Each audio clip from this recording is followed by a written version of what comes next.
Hello বন্ধুরা, এটা আমার হচ্ছে দরজা খুলে এই দেখো আমার চৌকোর পাটটা। এখানে আমি একটা চুলো এইভাবে তৈরি করে নিয়েছি। এগুলো চুলোতে রান্না করলে কিন্তু হাঁড়িতে কালি হয় না। আর ওখানে নিয়েছি, এখানে আমি ভাত সব সময় হাঁড়িতে রেখে দেই।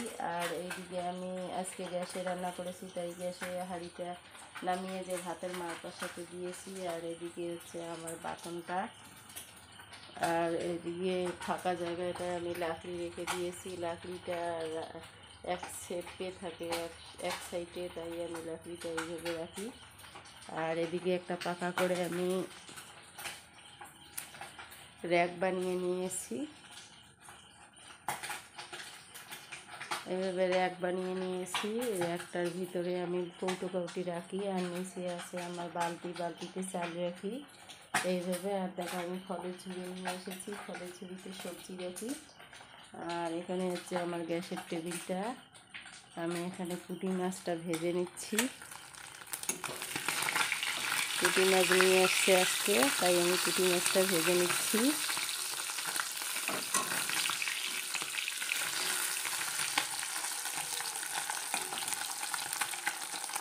আর এদিকে একটা কাঠের র্যাক বানিয়েছি আমি নিজে হাতে। এটা হাতের পাশে যেন থাকে সব সময়।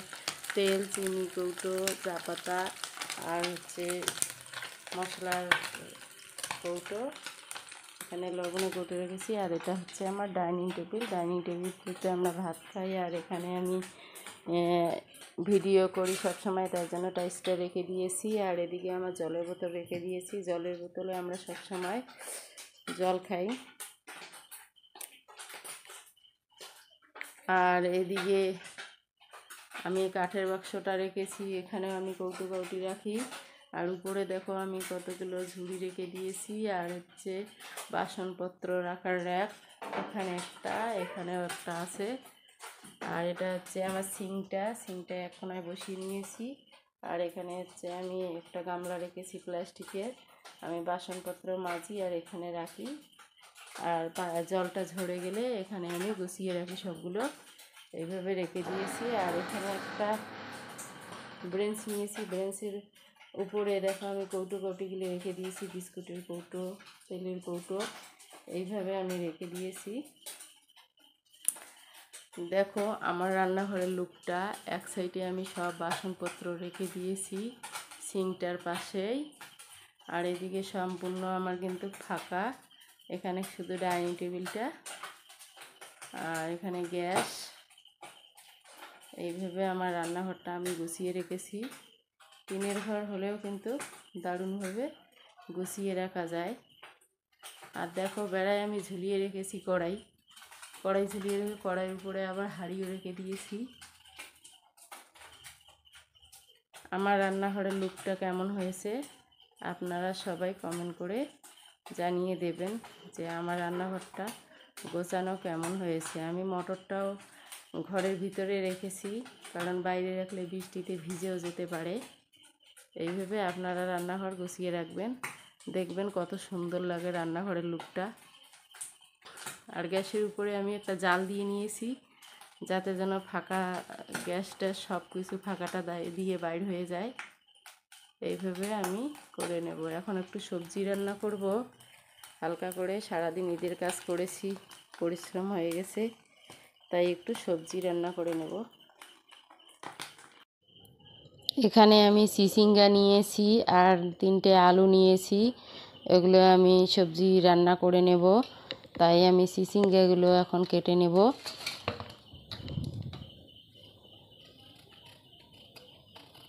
এইভাবে আমি চিচিঙ্গাগুলো সবগুলো কেটে নেব একে একে। আমার কিন্তু সবজিগুলো কাটা হয়ে গেছে। এখানে আমি চিচিঙ্গাগুলো এইভাবে কেটে নিয়েছি আর আলুগুলো এইভাবে কেটে নিয়েছি। বেশি মোটা করলে এটা আলুটা সেদ্ধ হবে না, চিচিঙ্গাটা সেদ্ধ হয়ে যাবে। এটাকে এখন আমি ধুয়ে নিব। এখন কিন্তু এগুলো ধুয়ে একটা ঝুড়ির মধ্যে নিয়েছি। এখানে নিচে জল পড়বে, তার জন্য গামলাটাতে বসিয়ে নিয়েছি। এইভাবে আমি সবগুলো ধুয়ে নিলাম। এখানে আমি পেঁয়াজ, রসুনের কোয়া নিয়েছি আর কয়েকটা কাঁচা লঙ্কাও চিড়ে নিয়েছি। এখন আমি রান্না করে নেব সবগুলোকে। এখন কড়াইতে আমি তেল দিয়ে দেব। তেলটা গরম হয়ে এলে আমি এখানে পেঁয়াজগুলো দিয়ে দিব। এখন কিন্তু তেলটা গরম হয়ে গেছে। এখন আমি পেঁয়াজগুলো আর চেরা কাঁচা লঙ্কাটা দিয়ে দিলাম। দিয়ে পেঁয়াজটাকে এখন লাল করে ভেজে নেব, আর কাঁচা লঙ্কাটাও একটু ভালো করে ভেজে নেব, যাতে যেন কাঁচা লঙ্কার গন্ধটা থাকে না। তার জন্য আমি কাঁচা লঙ্কাটাও দিয়ে দিলাম। এখন কিন্তু লবণটা দিয়ে দিলাম। লবণটা দেওয়ার কারণ হচ্ছে পেঁয়াজটা তাড়াতাড়ি সেদ্ধ হয়ে যায়, তার জন্য লবণটা দিয়ে দিলাম। পেঁয়াজটা কিন্তু এখন লাল করে ভাজা হয়ে গেছে। এখন আমি যে ঝিগনিটা কেটে রেখেছি, আলু আর চিচিঙ্গাটা, এটা আমি দিয়ে দিলাম। দিয়ে এটাকে একটু হালকা নাড়াচাড়া করে নেব।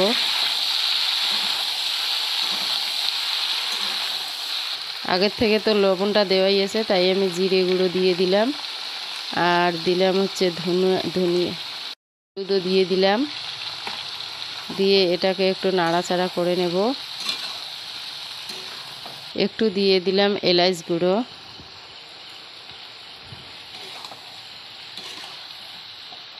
আর রসুনগুলো কিন্তু আমি থেতো করে নিয়েছি, থেতো করে নিয়ে দিয়ে দিলাম। এটা তেলে দিলে রসুনের যে একটা রসুনের গন্ধ থাকে, সেই গন্ধটা চলে যায়, তাই আমি রসুনটা পরে দিয়ে দিলাম থেতো করে। এটাকে এইভাবে নাড়াচাড়া করে একটা ঢাকনা দিয়ে এখন ঢেকে দেব সেদ্ধ করার জন্য। চিচিঙ্গাতে জল তো বাইর হয়ে আসে, এখানে জল দিতে লাগবে না, তাই এটা আমি ঢাকনা দিয়ে ঢেকে দিলাম। নিয়েছি একটা বলা কচু। বলা কচুটার বড়া পকোড়া বানিয়ে নিব, তাই জন্য বলা কচুটা আমি নিয়েছি। আমার ছেলে বায়না ধরেছে, ও বলা কচুর পকোড়া খাবে।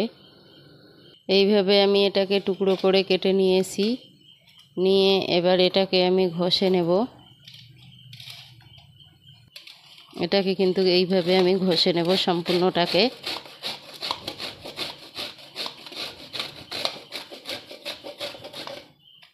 এইভাবে আমি কিন্তু সবগুলো ঘষে নিয়েছি। দেখো কত সুন্দর ঝুড়ি ঝুড়ি হয়ে গেছে।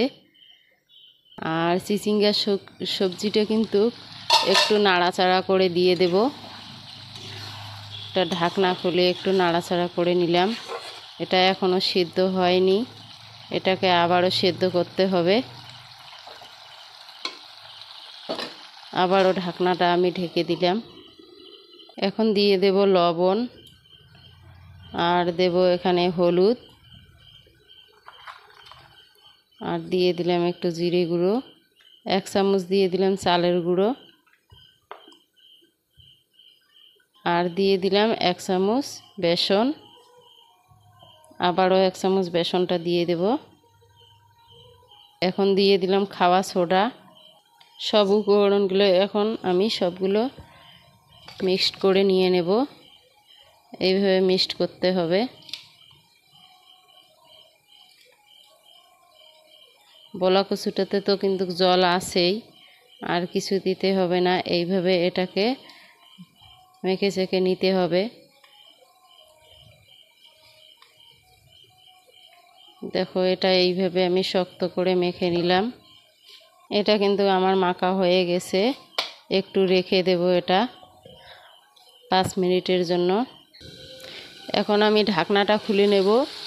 এদিকে সবজিটা কিন্তু হয়ে গেছে সিদ্ধ। আমি কিন্তু শুকনো লঙ্কা এখানে দেই নাই, কাশ্মীরি লঙ্কার গুঁড়োটা দিলে কালারটা একটু খারাপ হয়ে যায়। এটা এরকম কালারে ভালো লাগে, চিচিঙ্গার কালার। এটা দেখো আলুটা কিন্তু সিদ্ধ হয়ে গেছে। এখন আমি কয়েকটা আমার যে গুঁড়ো মাছ নিয়ে এসেছে, পুঁটি মাছগুলো ভেজে রেখেছি, ওগুলো আমি এখানে দিয়ে দিলাম। দিয়ে একটু এবার নাড়াচাড়া করে এটাকে সামান্য একটু জাল করতে হবে। জাল করে এটাকে নামিয়ে নেব। এখানে একটু জল দিয়ে দিলাম, জলটা দিয়ে জাল করতে হবে, জলটা দেওয়ার আমি ভুলে গিয়েছি।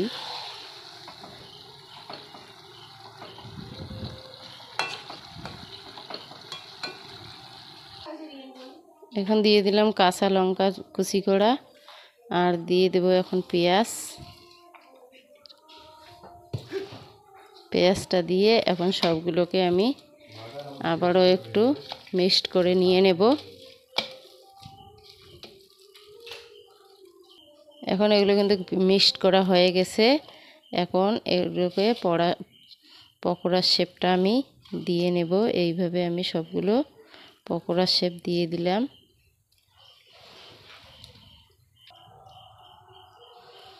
এখন কিন্তু আমার এগুলো শেপ দেওয়া হয়ে গেছে, দেখো কত সুন্দর হয়েছে। এখন কিন্তু আমার সবজিটা হয়ে গেছে, এটাকে এখন আমি নামিয়ে নেব। এখন কিন্তু আমার সবজিটা নামিয়ে নেওয়া হয়ে গেছে, দেখো কত সুন্দর হয়ে গেছে। যে মাছগুলো এইভাবে আমি দিয়েছি, মাছগুলো কিন্তু এখন গোটা গোটায় আছে। গ্যাসে একটা তাওয়া বসিয়ে দিয়েছি, দিয়ে এখন আমি দিয়ে দেব রিফাইন অয়েল। রিফাইন অয়েলটা দিয়ে আমি সবগুলো পকোড়া ভেজে নেব। রিফাইন অয়েলটা এখন গরম করতে দিয়েছি, রিফাইন অয়েলটা গরম হয়ে যাক। এইভাবে আপনারা পকোড়া বানিয়ে দেখতে পারেন, এটা কিন্তু আসলে সত্যিকারে এটা কিন্তু খুব সুন্দর লাগে। এইভাবে আমি পকোড়াগুলো এখন ভেজে নেব। এটাকে হাই ফ্লেমে ভাজতে হবে না, লো ফ্লেমে ভাজতে হবে। একে একে আমি পকোড়াগুলো দিয়ে দিলাম। দেখো কত সুন্দর হয়েছে দেখতে, তাহলে খেতে কেমন টেস্টি হতে পারে।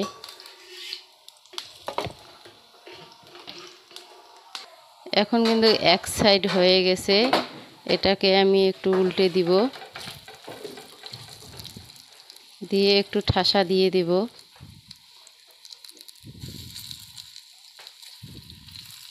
এইভাবে সবগুলোকে আমি উল্টে দিব।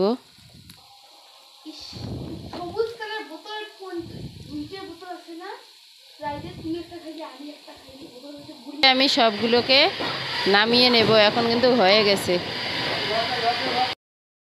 আমার কারেন্টটা চলে গেছে, তাই আমি ভালো করে দেখাতে পাচ্ছি না। দেখো এখানে মাছ ভাজা, সবজিটা আর পকোড়াটা নিয়েছি, ভাতও নিয়েছি। আমার ছেলে এখন খাবে। এগুলো কেমন হয়েছে আমার সব রেসিপি আপনারা কমেন্ট করবেন, আর লাইক শেয়ার সাবস্ক্রাইব অবশ্যই করবেন। Thank you.